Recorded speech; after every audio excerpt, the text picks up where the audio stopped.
Welcome, ladies and gentlemen, to what? This is Ultimate Gamer Podcast, episode 43 or 44. I hope you can hear me sucking on this. Oh, okay.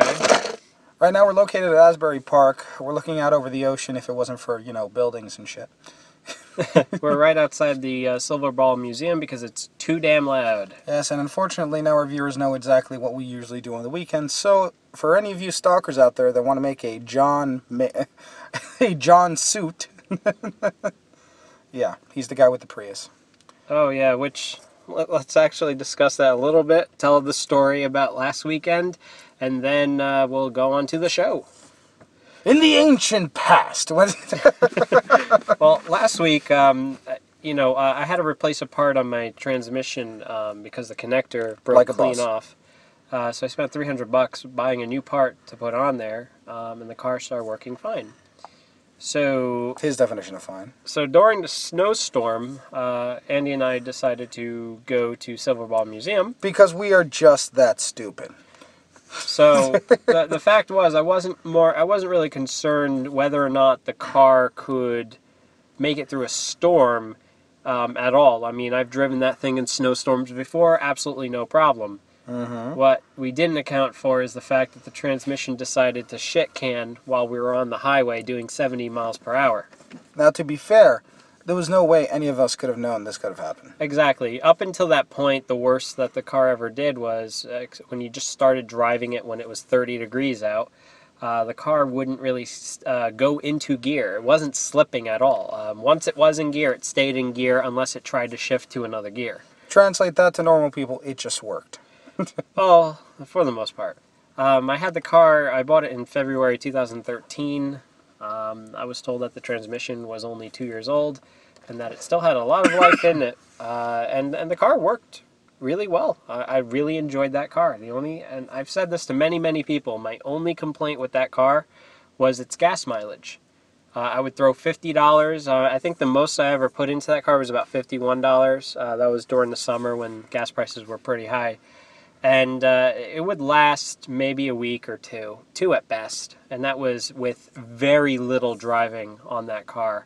Just going to and from food shopping or going to and from where we carpool. It would last about 2 weeks. Now, the car is dead. We played at the pinball place for a few hours, and it was pretty bad, the storm. I mean, it was just getting pelted sideways with ice.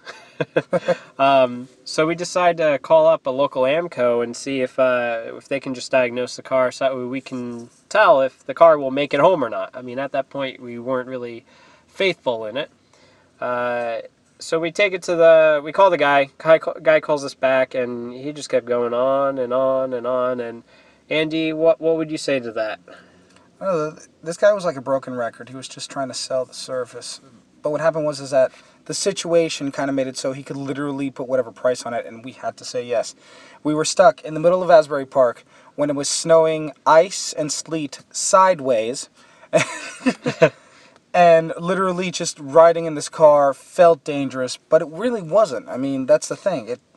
Believe it or not, the road conditions are fine. Yeah. I never slipped at all. Heck, I made it up this steep-ass incline. And that is, unfortunately, ladies and gentlemen, why there wasn't an episode. We were too, engrossed in trying to survive the snow 2013. Well, I tell you, I mean, the car kept us warm. Yeah. We just couldn't get it to go. One thing that will come up in the conversation, heated seats. He just won't shut up about them. Oh, no, I fixed the heated seat. No, you're missing the heated seats. I'm missing them a bit. I mean, but that's one of the things about cloth seats. He prefers his butt warm and his testicles moist.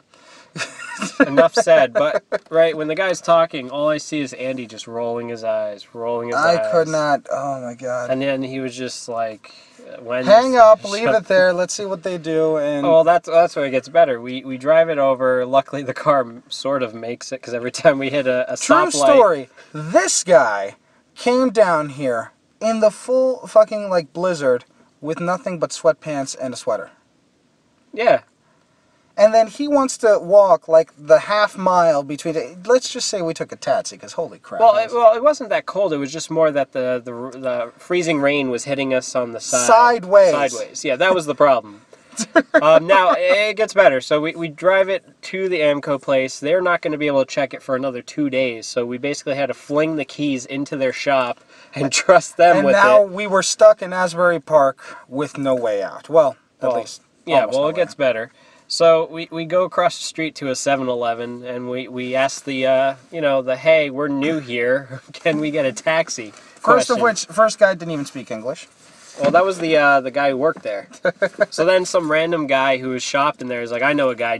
He knew the number off the top of his head. That Yeah. was kind of weird. We were expecting some druggie with a gun to pick us up. Most likely he knows it because he is a druggie with a gun. But that's not the point. The point is that the natives were useful for once. Oh yeah, and it didn't cost so much. It was like, what, $6? Eh. Which is, I wish it was cheaper. I've paid more in the city. But anyway. So we make it back to the pinball place, and we play Still for... wet, still moist, not in the good way. Oh yeah, it was like pneumonia. I can't even pronounce it Tuberculosis. Delicious tuberculosis. So it was just we're soaking wet from the rain and stuff, and the winds are killer. So we decide to eat, and we go to a place that's literally like 2 doors away from Silverball. Yes. Oh, okay. We need to give a warning for any of you viewers that feel the need to come down to Asbury Park, which you should. It's a wonderful place. Avoid Langosta Bar, Langosta Grill, whatever it's I called. think it's something like that. It's to the right of the lightly It's salted. Langosta Lounge. It's a giant place with a giant metal lobster on the side of the building. Avoid this place like the fucking plague. It is hipster nightmare. The food is atrocious, heavily overpriced. And the service was nice. ridiculously over portion size. Oh, don't even get me started. Let's just say, if the amount of fries that came with my steak, Were more than the steak. It would probably be, imagine 3 super-sized McDonald's fries dumped onto your plate. And the thing is that, yeah, we would love it if the food was great. They just give you a lot of it, and the food is not that great. It's mediocre at yeah, best. mediocre at best. With the price of an average eat at Let's say it any costs a lot Manhattan more restaurant. than an Applebee's, but Applebee's tastes better than this shit. Okay, plebeian. You know nothing of restaurants. As the fat guy in this group, I can tell you, you can get far better food from like small local places around here compared to this horror show of just horrible, just absolutely horrible. But anyway, that's your. Oh no, We've it got been giving better. review- It got better though. Oh yeah, the Santas. It was insane. All of a sudden, just by the droves, and it was just 50 plus Santa Clauses, 50 plus Mrs. Clauses. We had fucking furries in the building. Oh yes, furries with Santa Bunny caps. suits and oh god. It was Santa And a partridge in a pear tree. Yes, actually, I think there was a guy dressed as a Oh, partridge. God. But anyway, There was a Miss Jack Frost. basically, just like Halloween, a reason for women to dress slutty for the holidays. And I felt like if I didn't leave, I would be gang raped. Kinky. Now, if any of you are following my Twitter, at around the time that we're filming this is when I posted up some pictures on my Twitter at Dire Rampancy. Yes. We'll put a link to it in the description below. Most likely. And if you're already following, then you already know what I'm talking about because we're recording this on Sunday. Yes, folks, the recordings are going to get weirdly timed out, so sorry. It's the holiday season and a lot of shit. Yeah, Yes. just... I hate the fucking holidays. That's right, you can quote me on that. Fuck the holidays.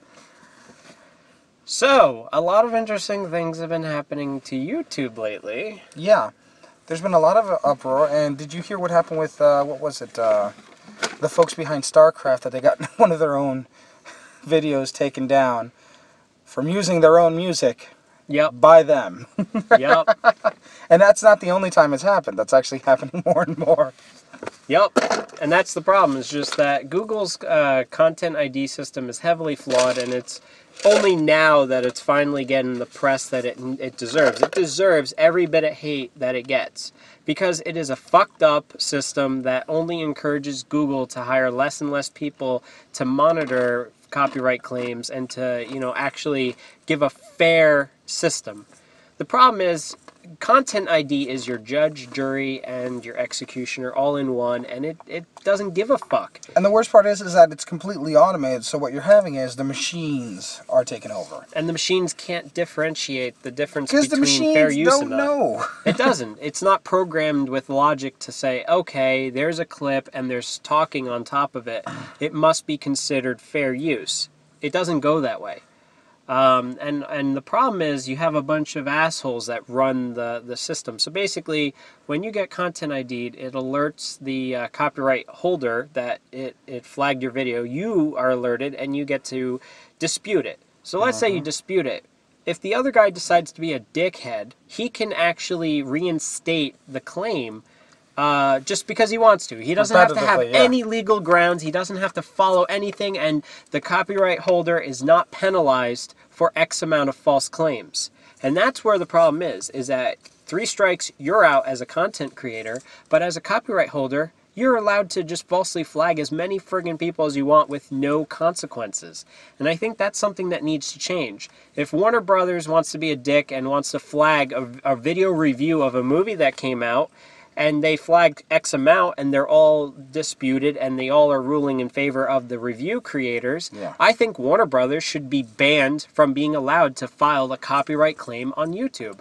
That's the way the system should be. It shouldn't be, hey, you can only slap one wrist. No, you should be able to slap the other as well. But then again, we have to understand that this was kind of like the devil's advocate deal that Google had to make with Viacom in order to allow them to fucking like operate YouTube without the issue of, hey, every single like fucking week Viacom sending something at them saying, yeah, you're you're using our copyright, you bitch, yada yada yada yada yada yada.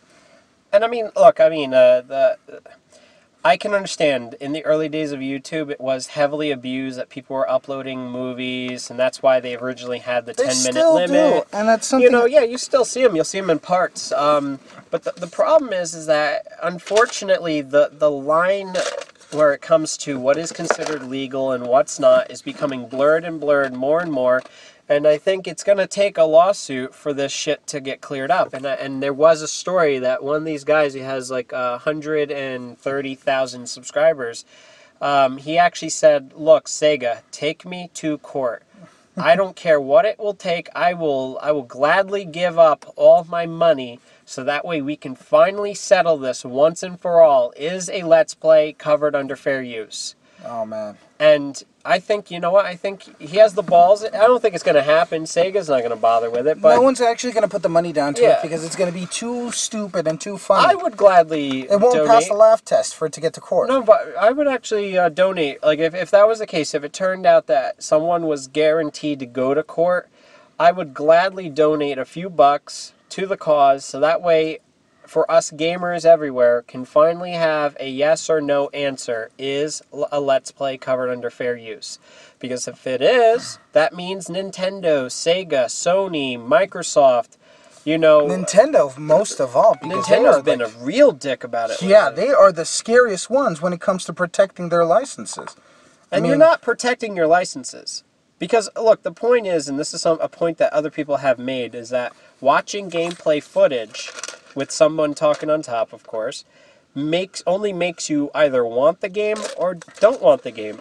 There is no satisfaction of, oh, I watched this video and now I have no reason to play it. No, that's not the case. It's basically a glorified review that really gets in depth, and you can watch a boss battle. You can watch an entire level being played, and that might really entice you. Yeah. And that's the thing. And heck, I use Let's Plays once in a while to help out if I'm really stuck on a puzzle, or if I spend like 3 hours running around in circles trying to find out where I'm supposed to go. I will, go onto a Let's Play, get to that part that I am at, and then see, oh, okay, I've been, passing this hidden wall that I didn't know about. Yeah. So it's like a guide. I mean, I don't understand what the problem is, and as I said, a lot of the publishers out there, a great number of them at least, have stated that they will, if you dispute the claim, they will not reinstate it, that they will allow you to do what they do because they don't agree with the system either. The system is hated universally. Yeah. I mean, Viacom loves it. Well, then again, Viacom loves everything that just limits it and makes it more easy. If the system is made so complicated, so utterly tragic, as to make it easier to just go through the old methods of old media, i.e., buying a CD or watching something on TV, then of course Viacom is going to love it because that's their bread and butter. But it's not working for new media. I mean, there's a handful of new shows that are available only on YouTube or only online. We're getting, we started tipping our toes into that paradigm. And now we're more and more involved with most, if not all, of the shows that I watch. In fact, I haven't turned on the TV in close to 2 years. Most, if not all, What's a TV? Exactly. I mean, I don't. So Same here. the paradigm is now that since everything is going towards the internet, if it's not already on the internet, the old guard is more than willing to do stuff that pretty much any other sane thinking person wouldn't. Why? Because they're trying to protect their investments. This goes without saying. I don't see how there's a decent endgame for this. There's no way anyone can truly come out of this winning because it's the ever-present battle between the old guard and the new guard. The old method, the new method. New method's always going to be better, faster, yada yada yada. Old method is the one that's going to have a pedigree and more money. So they're going to have better lawyers. Exactly, and I think that, you know, YouTube is the most guilty party because they implemented a copyright system that is heavily flawed. And they had a lot of lawyers that have been pushing, like the Electronic Frontier Foundation. They have pushed heavily to get some of their policies changed because they were not fair at all. They did not follow, the U.S. legal system. Yeah. Basically, it was if someone flags you, you lose. The power is in the hands of the flagger. And in this case, one of the old things that used to be a big problem on YouTube is, for instance, I make controversial videos. You can definitely agree that when I make a video stating, hey, Sony releases a broken console that's defective, that, you're getting fucked over, Yeah. then, someone out there can hate my video, flag my video, and then they can get my personal information from it.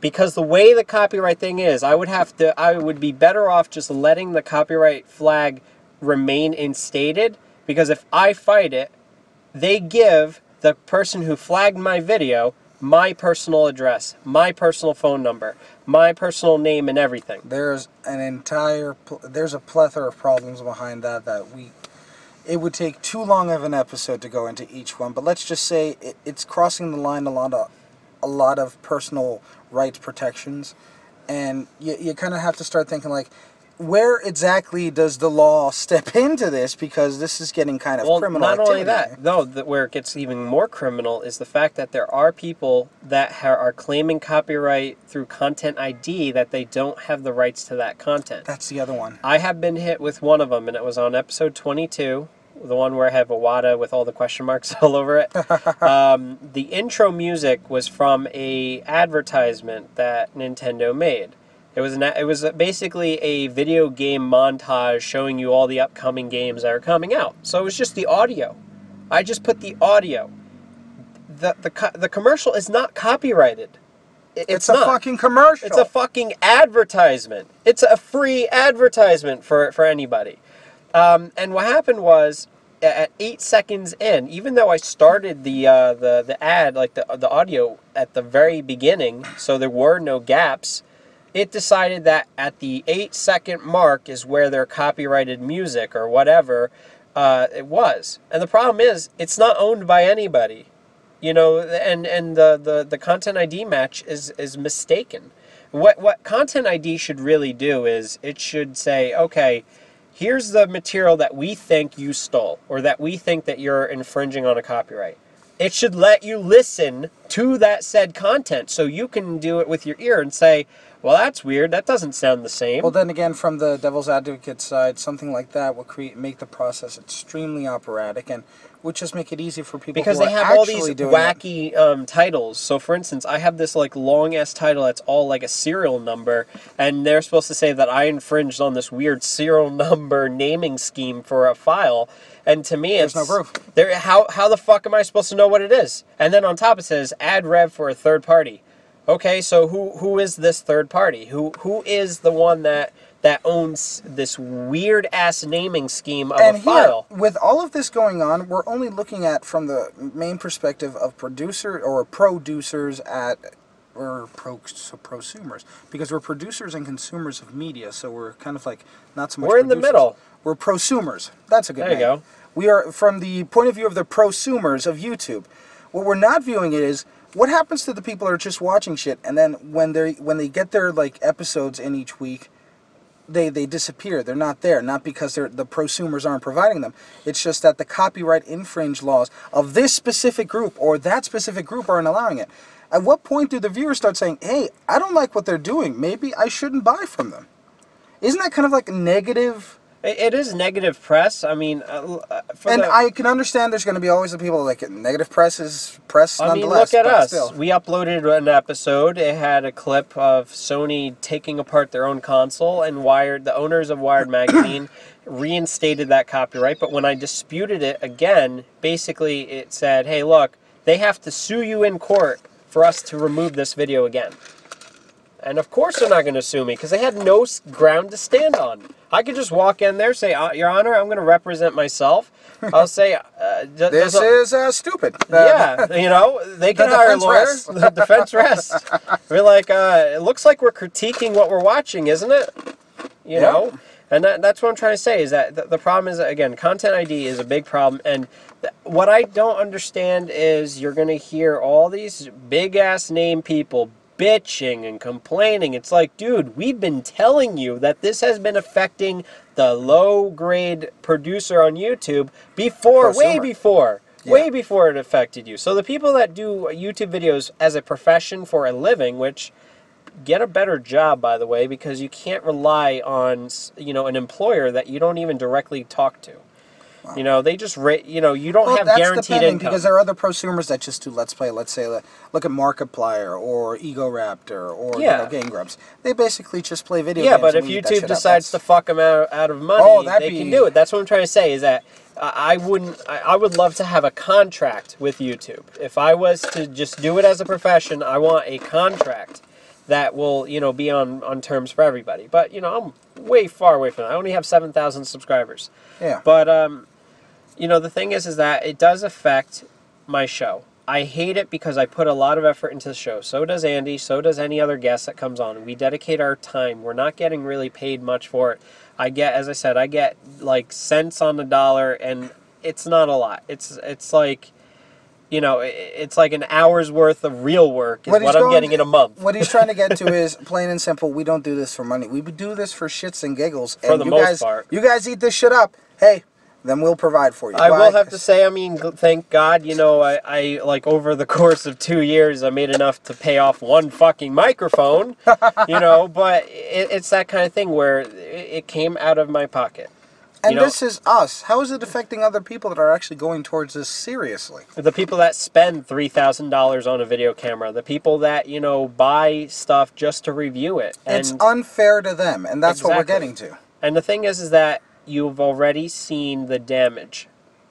Classic Game Room has officially announced that all future videos that they release will be released only on their actual website. It's no longer hosted on YouTube. It's hosted and that's why you're starting to see these partner websites like Polaris.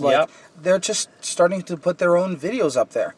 I mean, unlike Escapist, which kind of went reverse. They used to provide hosting for only their videos, and then they just recently moved to YouTube. But yeah, it's getting crazy. And it is, and it's the thing where it's YouTube or Google did the damage. The damage is already done.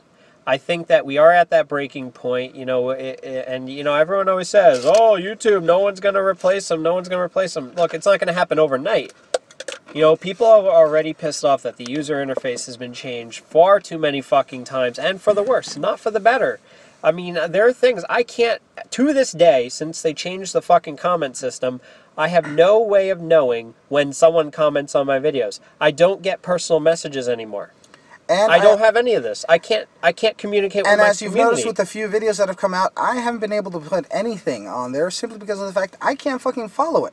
I put newest comments first, and like nobody's able to follow a fucking conversation anymore. And the comments, I looked at the analytics. Ever since the new system came in, like 50% drop in comment no rates. one's going to create a Google Plus account unless they have to.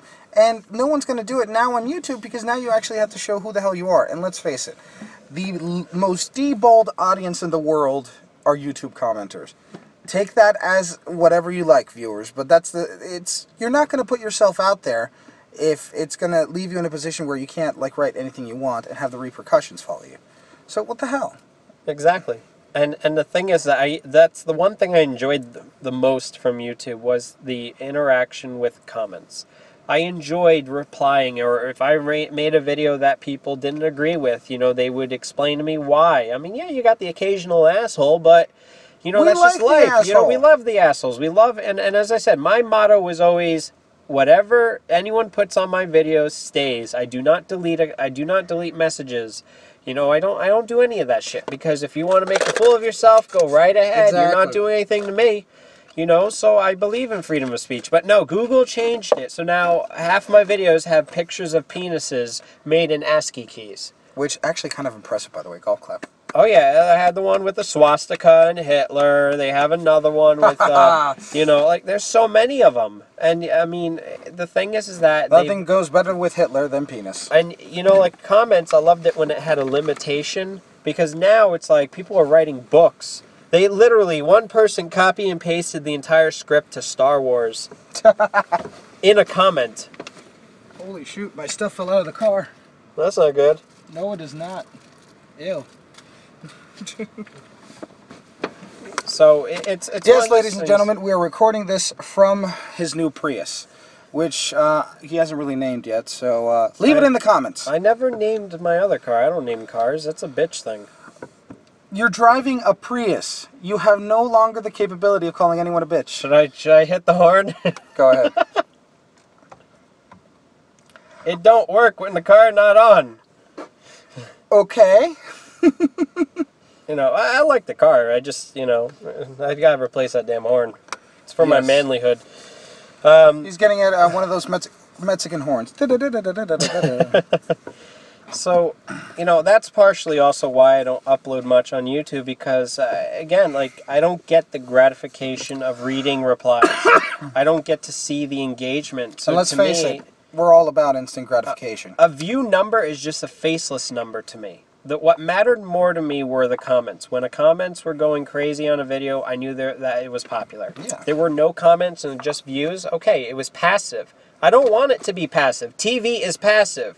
What YouTube offered was the ability to say, hey, I disagree with you, or you're a piece of shit, or fuck yourself, kill yourself, hang yourself, or I'm going to hit you with my car. Or, hey, nice episode. Really, we like everything in this spectrum. Yeah, we get, the occasional thing, and then, when someone's a moron, or Andy, decides to, play around with people on there, and, that's a little creepy. Yes. But that's what I love, and that's what's dead. It's been dead, and that kills motivation. and the problem is, there really isn't a good alternative to YouTube. Not yet. Not yet, because all the other ones have these wacky-ass limitations. You look at Vimeo. Vimeo, they have a limitation on how many videos you can upload per month, and that you have to pay if you want to upload more than a certain file size or length. So I can't use Vimeo for podcasts. It's just stupid. And now what happens with the integration that comes with PS4? Huh? Is it Vimeo or is it... No, it's, that's Twitch. Twitch and Ustream. And what happens with Twitch is, even though there are a lot of people that are kind of migrating towards Twitch slowly, Twitch is even worse than YouTube. They can immediately delete, not just take down, delete anything that they see as copyright infringement. Exactly. So you're looking at, which is the reason why there was such an easy transition for both Microsoft and Sony to just put it into their system. Because unlike YouTube... It was playing by their rules. Yeah, exactly.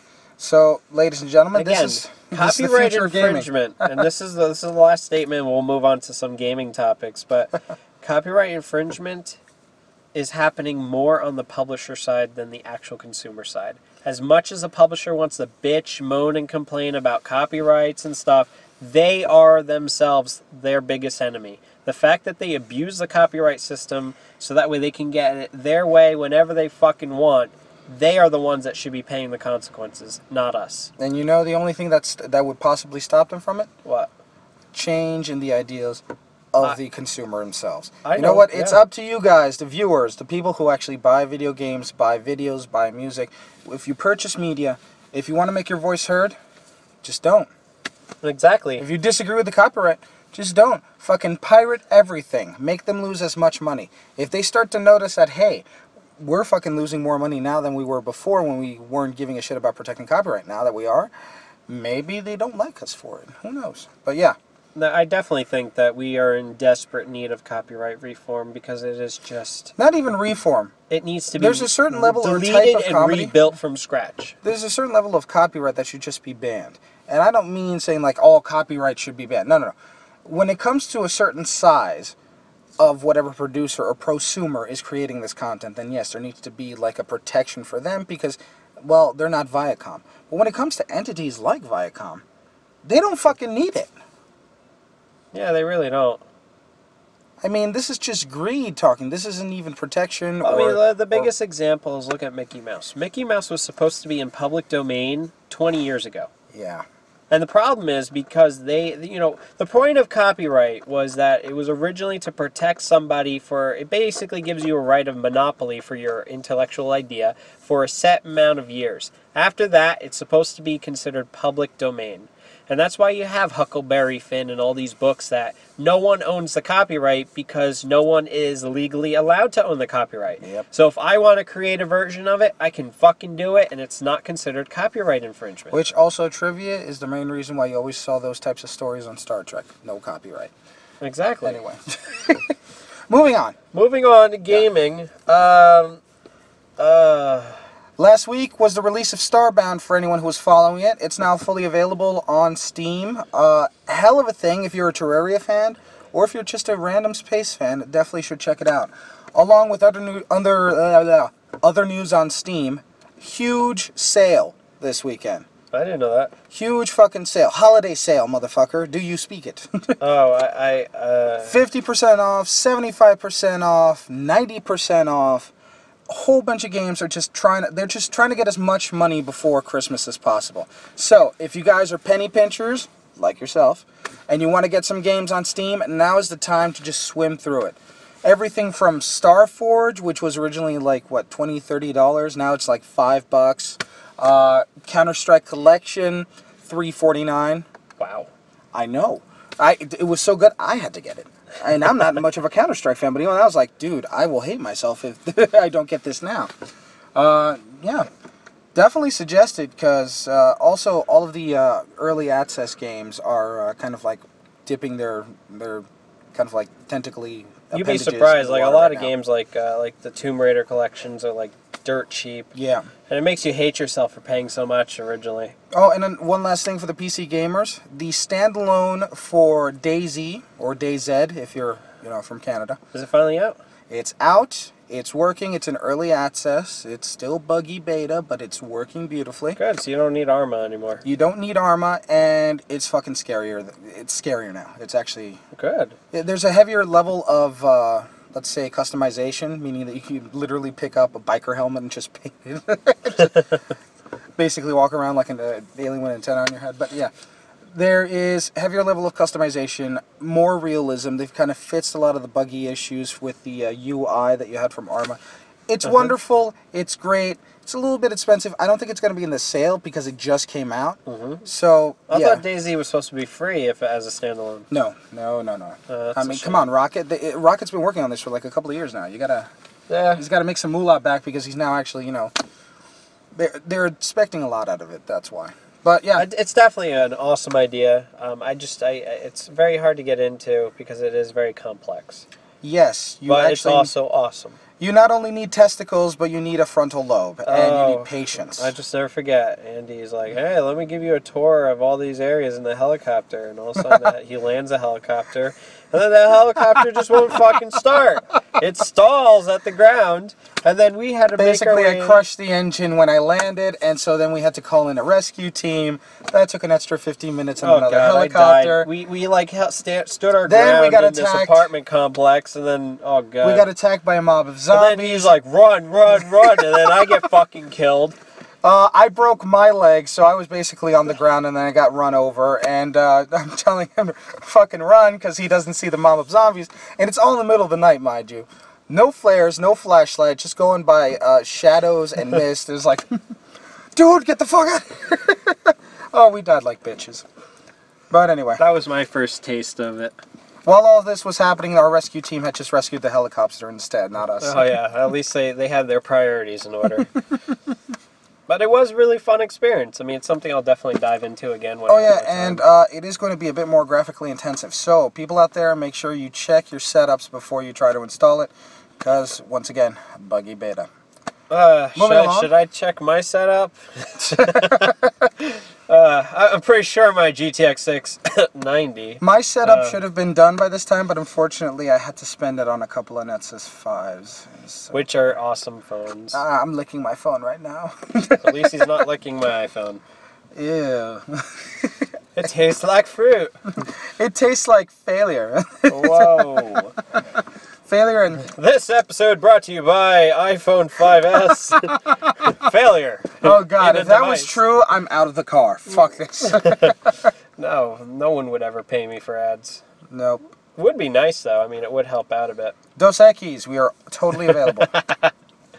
This episode brought to you by Dos Equis. No, personally, I would prefer Jack Daniels. Brought to you by Jack Daniels. Have you tried Honey Jack? Ooh, yes. Drink of the week. I haven't done this in so long. I, for the first time, tried Honey Jack. Not what you expect. It's not so much a whiskey. It's a whiskey mixed with kind of honey and like other like aromatics. It's more like a liqueur. Smooth, wonderful. Definitely try it. That's enough for that. Unfortunately, I'm not drunk right now. I know, and I can't do a drunk episode when I have to drive home. Yeah, in a Prius. Whoa. So now, other things. I mean, the PlayStation 4, I haven't been playing it lately. I beat the games I have, except for I have not really played Assassin's Creed. I really haven't. I haven't given it really the time of day, because I can't get into it. It's not my thing. Knack, it's one of those games that you can take in spurts. Like, you really can't sit there and beat it all at once, because just when you think the game's gonna finish, it doesn't. It just goes on and on and on and on, and you just want to shoot yourself, throw the controller at the TV, and rip that fucking disc. We're getting into the very, very kind of like groovy and calm time of the year, because since we're so few days away from Christmas, there's not actually anything new that's going to be hitting. Nothing really big going on. True. Because I mean, no, the console launch is still pretty big. It's just they're still early on. every but, console yeah. launch I've ever dealt with is always the same thing. It's hype, hype, hype, hype. Oh, almost there, almost there. Oh, I got my console. And I have nothing to play on it. Oh, shit. I can't play for 6 more months. Pretty much. Well, what will be interesting is what comes up at the first quarter of 2014 and what games will come out. Oh, I can't wait till Mario Kart 8. I definitely would like to play that. What else? Infamous Second Son. Did you see that they're doing a mashup between Zelda and Dynasty Warriors? I know, I was like, what the hell is that? I'm actually interested. Now, mind you, Dynasty Warriors, the most boring and lackluster and stupid experience in video game you will ever have, because it's basically the Madden of just Chinese mass fighters. That's basically it. That's what it is. And he has a second down. But Fumble! His head is missing. Fumblerooski.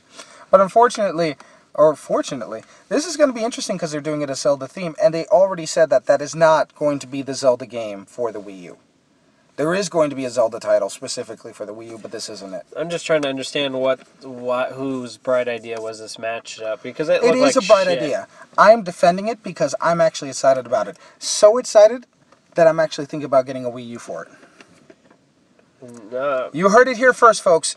PC Master Race is thinking about getting a console because he's a devoted Zelda fan. No, it has nothing to do with you just getting a console. The fact that you are thinking of getting a Wii U even though that ever since you joined this show, you've been bashing it and telling it as it is, basically. And I will continue bashing it, even owning it. Owning it while you own it. Exactly. I will do things to it that will make any normal person cringe. No, I rarely play the Wii U. I rarely play video games these days. I'm just, That you're not supposed to say that on the show. No, it's just like when life gets busy, you just don't really play games as much. It's happened. It's called adulthood, kids. Grow up. Nut up and shut up. That doesn't mean we will not provide you with the best possible game review experience on the net. Comments mentioned by Jack the Bomb do not necessarily reflect the views of UGP. Well, we got actually a good announcement.